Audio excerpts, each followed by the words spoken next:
မင်္ဂလာပါပြောပြကြတော့ခုရှိရပေါ့နော်အခုကလေဒီညီမလေးတယောက်ဆိုလို့ရှိရင်သူကအခု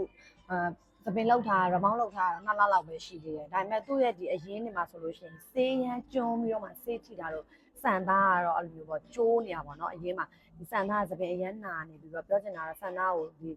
ကက်မီကယ်အရန်ဆေးပုံလိုက်တဲ့ပုံစံမျိုးပေါ့နော်သပင်သားပြက်စီးနေရမောင်းလုပ်ပြီးတော့မှ treatment လေးလုပ်မယ်ပေါ့နော်အဲ့ရတစ်ခုပါအကြံပေးချင်တာလဲဆိုလို့ရှိရင်ကိုကသပင်ကိုလုံးဝတမိုးထားတယ်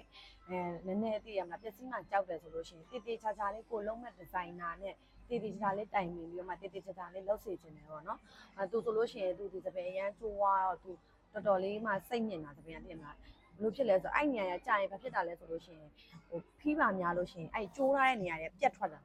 ပြတ်ထွက်တော့သူ့ဒီမှာငုတ်စီလေးဖြစ်ပြီးတော့လေပြတ်တဲ့နေရာကပြတ်နေပြီပေါ့နော်ဟိုသပင်ကတော်တော်ပါသွားတာပေါ့မဖိလိုက်တာနဲ့ပြက်ပြီးပါလာတဲ့ပုံစံမျိုးဖြစ်နေတော့အဲ့တော့ကွာသပင်လုံးမယ်ဆိုလို့ရှိရင်နည်းနည်းလေးတေချာလေးတိုင်ပြီးဒီဇိုင်နာနဲ့တိုင်ပြီးတော့မှစိတ်နည်းနည်းကောင်းတာလေးရွေးပြီးတော့မှကျွမ်းကျင်တဲ့ဆရာနဲ့တိုင်ပြီးတော့လောက်ရင်တော့ပို့ပြီးတော့အဆင်ပြေတယ်ပေါ့နော်အခုအဲ့ဒီညီမလေးကိုသပင်